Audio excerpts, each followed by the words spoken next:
Welcome to the Euro Lounge.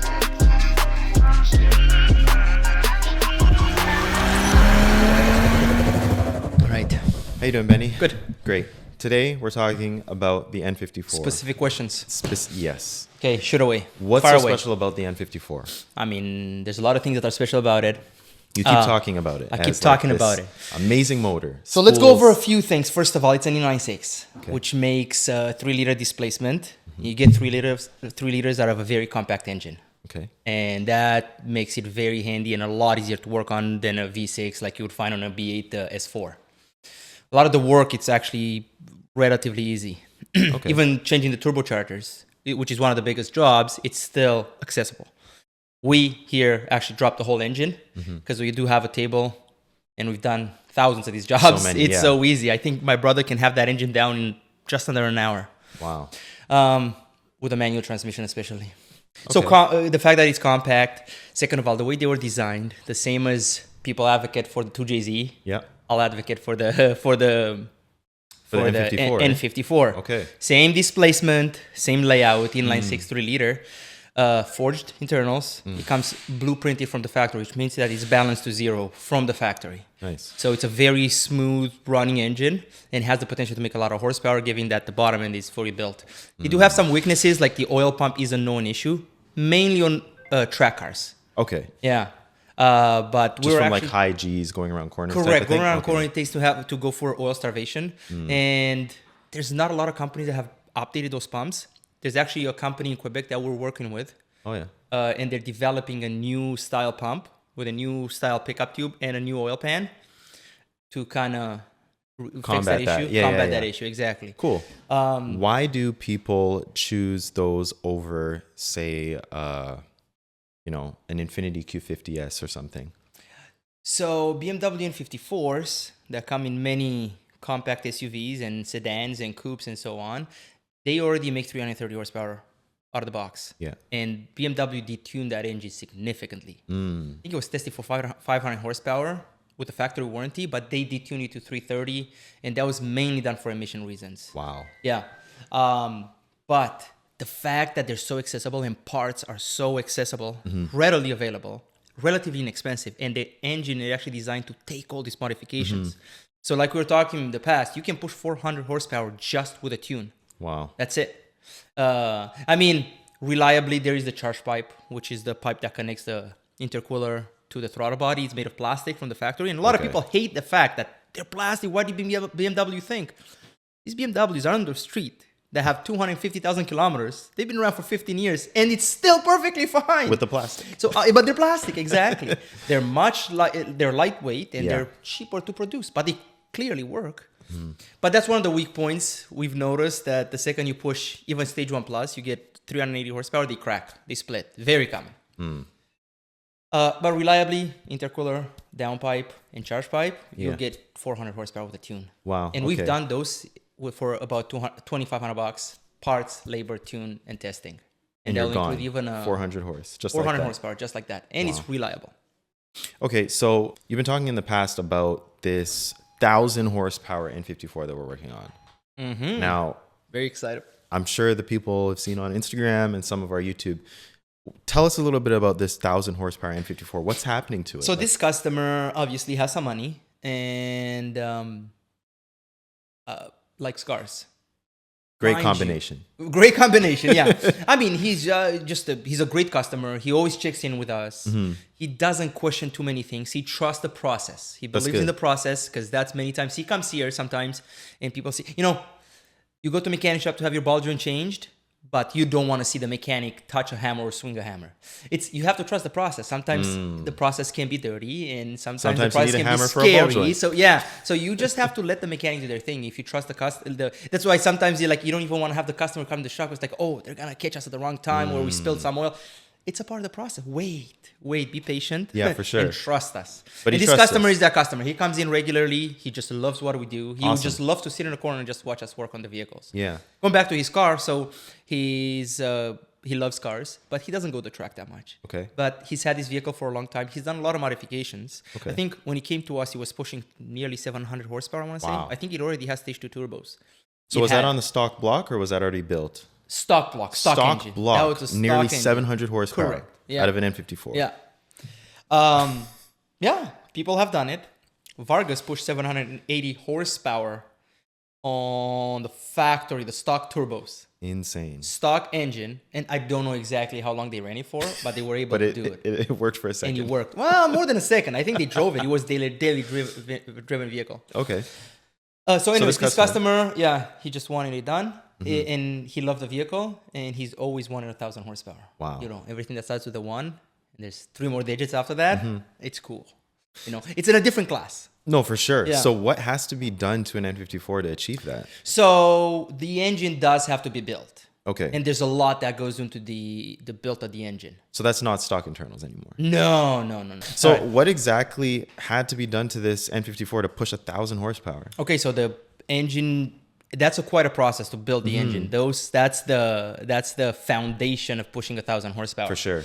And everything was done all the way from the bottom to the top. So it's got a machine crankshaft. It's got forged internals, fully forged H-beam connecting rods. Nice.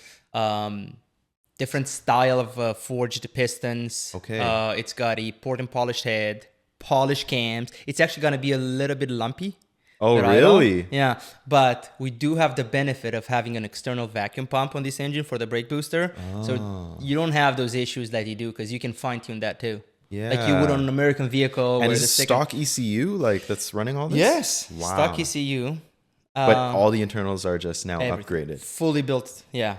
Engine. Okay. What are some And- of the supporting mods around the engine that are required? Well, first of all, turbos. Okay. Turbos is one of the things. Then everything that goes with it. So lots of the inlets and outlets are plastic on the factory engine. Obviously not designed to push 1,000 horsepower. No. So we've gone to the intercooler is 3.5 inches. Okay. Large intercooler. All the silicone hoses. Inlets are 2.5 inches. We got a very nice carbon fiber intake for it. Okay. Then we have the external PCV valve cover, fully billet aluminum valve cover for it. Diamond coil packs. Fueling now. We're going to have meth injection, port injection, and we're going to run E85. Holy smokes. So That's a it's lot going to of be a fuel. tri-fuel here. Yeah. So first of all, we have the factory direct injection Okay, yeah. injector still operating. Are those Then- upgraded injectors? No, just the index 12 Wow. BMW injectors. Okay. Because they already operate at 1200 PSI. You don't need to upgrade those. So Okay. then we have the port injection, which kicks in at higher RPM when you start reaching the 20 PSI. And then we have meth injection that comes in after about 5200 RPM also. Wow. And the fuel, it's E85. Wow. So throughout all of those modifications is how we're going to be able to achieve 1,000 horsepower. Correct. And here where it gets more complicated. When you're Okay. pushing 1,000 horsepower, there's a lot more. Now you have the heart of the vehicle. For sure. But there's a lot more supporting mods that need to be Drivetrain. done. Driveline, brakes, Yeah. bushing. So we had the differential built by the company we work with out of Quebec. Yep. Same company that's building the oil pump. They built a differential. We took the factory differential out of it. And when we did, we took a look at the bushings. One of the differential bushings was actually had a bit of play in it. Right off the bat, you're pushing that much horsepower, actually ends up at the rear differential, and those bushings have to take that torque. It could be They a have to bad be day. replaced. Yeah. Rear subframe bushings, also a weak point once you get to high horsepower. They have to be replaced. And would you recommend replacing those with the OEM bushings or like upgraded polyurethane? It all depends. So I like the OEM bushings as in they were engineered to last a very long time and have a smooth ride. Okay. So if you're not using 1,000 horsepower on the street or you're just leaning into the power, factory bushings are perfectly fine. Wow, okay. Once you get into pushing and utilizing all that torque, what's going to be dyno? It's going to be nearly 800 foot-pounds of torque. If you're dumping the clutch or you're really utilizing from the get-go, That's where you you're gonna gotta need start upgraded seeing- bushings. Otherwise, yeah. that rubber, the factory rubber, wasn't designed to take that much. For sure, yeah. So there's all kinds of companies out there that make solid bushings out of brass, polyurethane, and other materials. But It for depends on daily preference. driving, you For a don't daily think- driver, I would actually recommend factory. Cool. On this particular bolt, we actually went with upgraded subframe bushings. Just the customer wanted to say that he has For sure. upgraded differential bushings. nice. But again, depends on how you use it. Okay, cool. But that has to be taken in consideration. If the vehicle is lowered, axles is another weak point. N54's rear axles are actually very solid, very good axles. Okay. But once they get lowered, They're You're at a changing weird the angle. geometry, and Yeah, that for sure. angle snaps, especially once you get into the higher horsepower. There's a company that's made some adapters to straighten out that angle. Oh, okay. And that's worked. But on this particular application, because we know the customer's not really going crazy, we're going to leave the factory axles. How much more needs to get done for it to actually, before it can be dyno tested? We're still waiting for a few components. For example, we have the full, on this vehicle, N54s have the rubber coolant hoses, like most vehicles do. Yeah. But all the adapters are made of plastic. Yeah. And they are good. I mean, again, we have a customer that comes in with a vehicle that is 15 years old and 200,000 kilometers. And he's like, oh, look, that plastic fails. Sure, after course it 15,000 fails. kilometers. Oh, sorry, 15 years and Yeah, 200,000 kilometers. Anyways, once you're building an engine to this degree, you do want to upgrade to silicone and billet housings. So it's all billet adapters Nice. that go into the radiator, and the then the hoses are silicone silicone. hoses. So we're waiting for those to come in. But once Okay. those come in, I think my brother already has most of the things installed and ready to go. Then we can test it. We can break it in. Beautiful. We And can start it. the viewers on YouTube and Instagram and everywhere else, they'll be able to see that being tested. So just as we're wrapping this up, you were just talking about the driveline and the drivetrain and, you know, the bushings and that type of stuff. What about the clutch for something like this? I many times don't even bring that up because it's a given Yeah, that you okay. need a clutch. For sure. This customer already had a clutch. It's an X clutch twin disc, which is ready for 900 foot-pounds of torque. So we're gonna reuse it. Yeah. But many times when you build, you know, the factory clutch, actually, we've tested it because I think we pushed cars that were 420 horsepower. And Yeah. once you do a lot of burnouts or you dump the clutch, it turns to start slipping. So 400 horsepower is kind of the max for a factory clutch, but Okay. there's so many manufacturers. And they just give you the torque rating. That's it. And then you it's can pretty go- straightforward. They're not even that expensive. I mean, if you're building a 1,000 horsepower engine, you're going to spend $3,000 on a clutch and a flywheel. Yeah. Yeah, we're going to understandable. go to a single mass, of course, because the factory are dual mass. Again, we're talking about horsepower. Yeah, you're not going to push 1,000 horsepower on a dual mass flywheel. Absolutely No. not. But for a daily driven vehicle. Okay, for what a- drivability. For drivability, Yeah, yeah, exactly. okay, What, understood, yeah. understood. But yeah, like I said, I don't bring that much because, I mean, I don't bring It's a it up that given. much because it's a given. Yeah. You want to build horsepower? You're getting clutch. So just as we're wrapping this up, I've heard that you can find 335s for cheap. What's the cheapest that you found a 335 for? Retail, as in Even over most the counter, as in what I bought off Facebook Marketplace. We just bought a 2008 335 X Drive for $1,200 Wow. with 170,000 kilometers. Is that pre-LCI or LCI? That's pre-LCI. Pre-LCI. Okay, so Yeah, it's still the cars once it's does it work? So funny story. I showed up at the guy's house, Yeah. and then I looked at it. I put the key in the ignition. I boosted it. I knew right away what the problem was.